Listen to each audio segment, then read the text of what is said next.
Hello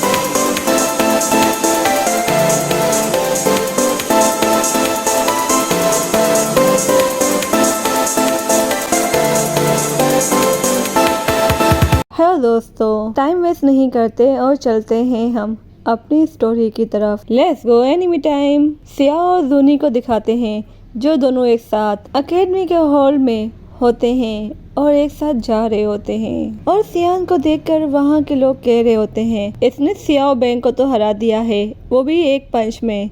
क्या अब ये उसे हरा पाएगा जिससे अब इसका मुकाबला है और जिससे इसकी फाइट है वो बहुत ही ज्यादा ताकतवर है। और जाते हुए टीचर भी उसे देख रही होती है। और जब सियान अरीना में एंटर होता है तो वहाँ बैठा हुआ एल्डर उसकी पावर देखकर समझ जाता है कि वो आ गया।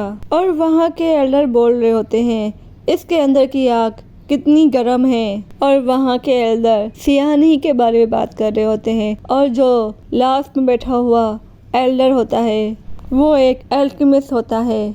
तो उसे सियान की इतनी प्रोग्रेस देखकर हैरानगी हो रही होती है। पर वो ये भी बोलता है इसके पास वो फायर नहीं जिससे ये पिल बना सके।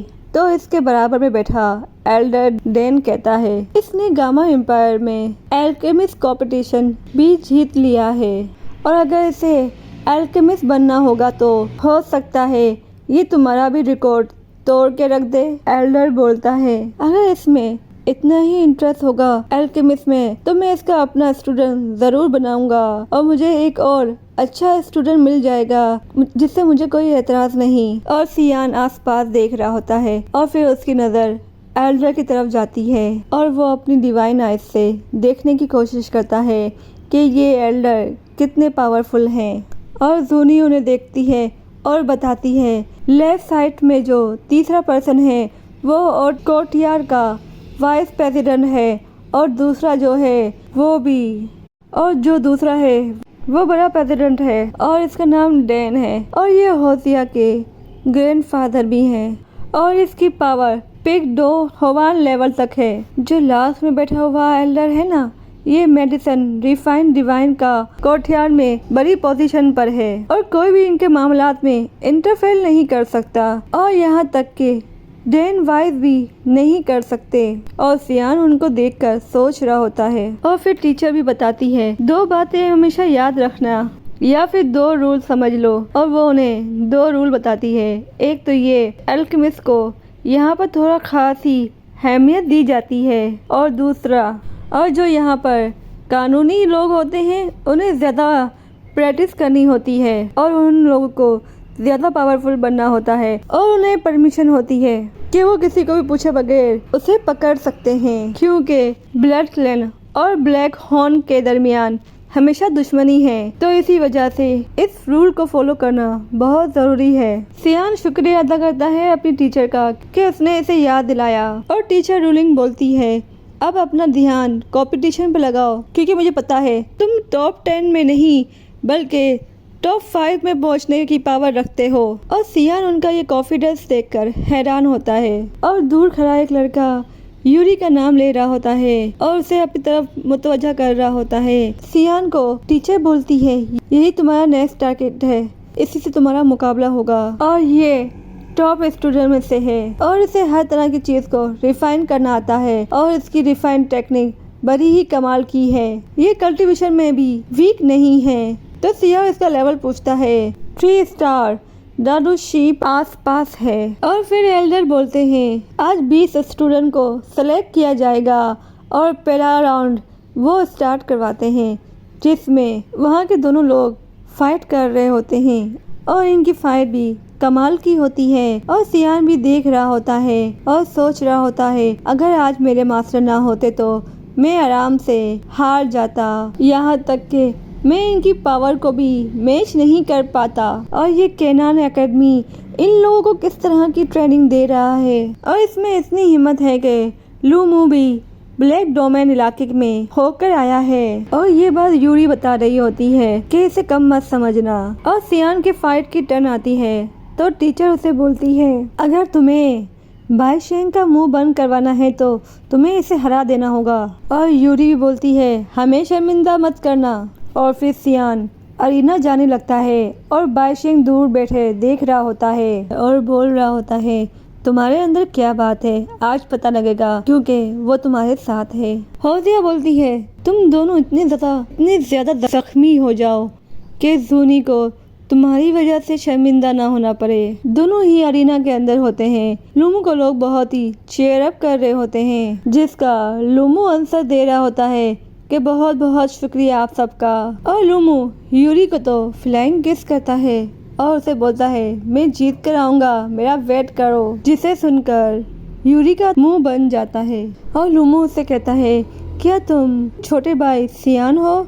टेंशन मत लेना, हम सब फैमिली की तरह हैं और मैं तुम्हें ज्यादा तकलीफ नहीं पहुंचाने वाला, वरना यूरी गुस्सा होगी। तो सियान बोलता है, आपका बहुत शुक्रिया, लेकिन मुझे तो टॉप 5 में जाना है। तो लूमू बोलता है, छोटे भाई अपने ऊपर यकीन रखना अच्छी बात है, पर इतना भी यकीन मत रखो कि पाँव आसमान की तरफ छूने लगे, पर पाँव को हमेशा ही जमीन पर ही रहना चाहिए। और इतने ज्यादा की उम्मीद तो मैंने भी नहीं लगाई है कि मैं टॉप 5 में पहुंच पाऊंगा। और फिर एक एल्डर कंपटीशन स्टार्ट करवाता है और एक लड़की सियान को चेयर अप करती है और ये बात टीचर जूनी को बता रही होती है। और यूरी चिक कर बोलती है, तुम उसे हरा कर ही वापस आना। और दोनों का ऑरा दिखाते हैं जो बहुत ही ज्यादा शाइन कर रहा होता है। और पहले तो दोनों ही तलवार से फाइट करते हैं एक दूसरे के साथ और लूमू बड़ी ही फास्ट मूव करता है सियान पर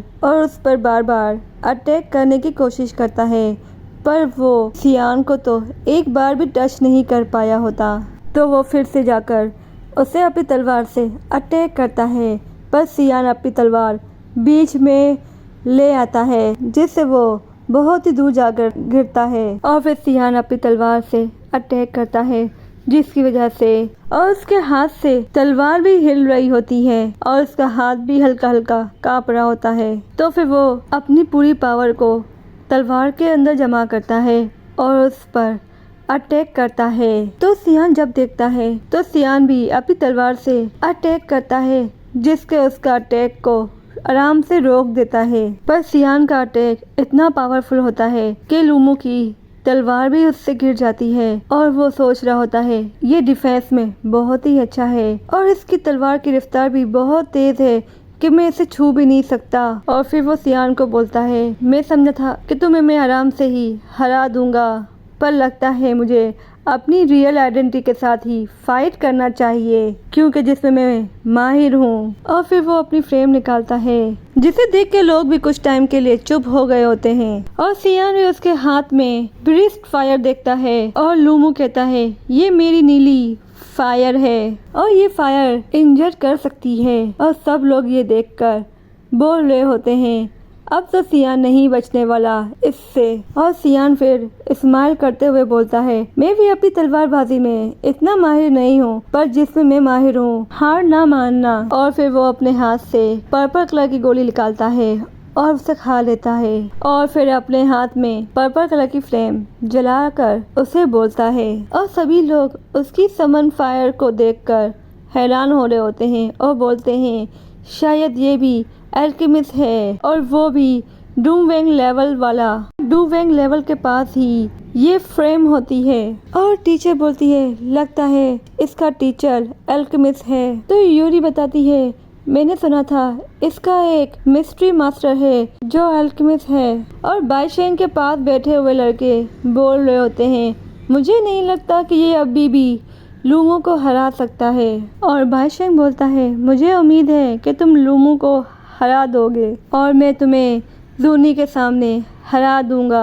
और ये पॉसिबल नहीं, एक लूजर जूनी का मैच हो। और सीन चेंज होकर फाइट के ग्राउंड में आता है और लूमू भी बोलता है, तुम भी एक एल्केमिस्ट हो तो तुम्हें पता ही होगा कि ये फ्रेम आम फ्रेम से कहीं ज्यादा पावरफुल होती है। और फिर सियान अपनी पर्पल फ्रेम से एक चाकू बनाता है और लूमू पर अटैक करता है और लूमू भी उस पर अटैक करता है। और फिर लूमू फायर पिल की टेक्निक यूज करता है और सियान देखता है कि ये किसी टेक्निक को यूज कर रहा है, तो वो पूरी पावर से अटैक करता है और दोनों एक साथ ही अटैक करते हैं। और फिर दिखाया जाता है कि दोनों ही अच्छे से अपनी फायर को कंट्रोल कर सकते हैं। और जब ये दोनों अटैक होते हैं तो बहुत ज़्यादा धुआं वहाँ पे फैल गया होता है और सियान तो नज़र ही नहीं आ रहा होता।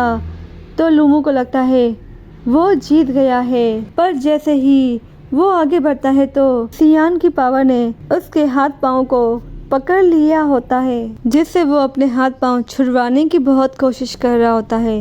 और सियान उसके पीछे ही खड़ा होता है और उसे बोलता है हिलना मत, अगर तुम हिलोगे तो हो सकता है ये आग एक्सप्लोर हो जाए और जिसकी वजह से तुम्हारे हाथ पाँव जख्मी हो सकते हैं। और लूमू भी सोच रहा होता है कि इसका कंट्रोल बहुत ही अच्छा है अपनी फ्रेम के ऊपर। और वहाँ पर बैठा हुआ अल्केमिस्ट एल्डर भी बोल रहा होता है इसने अपनी फ्रेम को 2 हिस्सों में डिवाइड कर दिया और पहली फ्रेम तो सामने थी जो सामने वाले को वीक करने के लिए और दूसरी डिफेंड करने के लिए जो इसने जमीन में डालकर उसे निकाली थी, जो एक बहुत ही अच्छा ट्रैप है। और इसने एक साथ 2 काम किए हैं और ये काम करने के लिए बहुत ही ज्यादा सोल पावर होनी चाहिए। और ये सियान तो वाकई में अल्केमिस्ट का रिकॉर्ड तोड़ने के लिए काबिल है। और लूमू अभी भी कोशिश कर रहा होता है कि वो कैसे फ्रेम से आज़ाद हो जाए, पर वो ये नहीं कर पाता तो वो अपनी हार मान लेता है। और सियान उसे बोलता है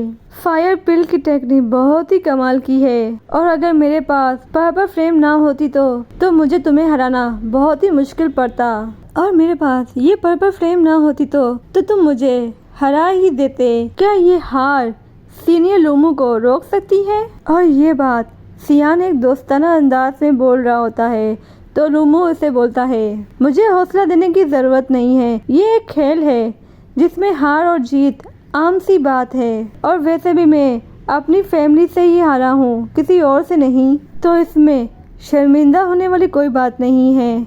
और एल्डर भी बोलता है ये मुकाबला सियान जीत गया है। और हौजी बोलती है सियान बस शोहरत हासिल करने के लिए ही लड़ रहा है क्योंकि लोग इसे चीयर अप ही करते रहें। और वाकई में लोग वहाँ पर बहुत ही ज़्यादा खुश होकर सियान का ही नाम ले रहे होते हैं और शायद इसीलिए हौजिया थोड़ी सी जेलिस होती है। और सियान ये सब देखकर बहुत ही खुश हो रहा होता है कि लोग उसे चीयर अप कर रहे हैं। और फिर उसकी नज़र जूनी पर पड़ती है और वो जूनी को देख रहा होता है। उसे देखकर उसे बहुत पुरानी बातें याद आ रही होती हैं जब वो पावरफुल नहीं था और ना ही वो स्ट्रॉन्ग था और उसे सभी लोग इग्नोर ही किया करते थे, पर एक जूनी ही थी जो उसे हमेशा ही यकीन कराया करती थी कि तुम जीतोगे, एक ना एक दिन तुम ज़रूर जीतोगे और कामयाब होगे। और उसे अच्छे से याद है कि वो जब अकेला होता था तो उसके साथ सिर्फ जूनी ही थी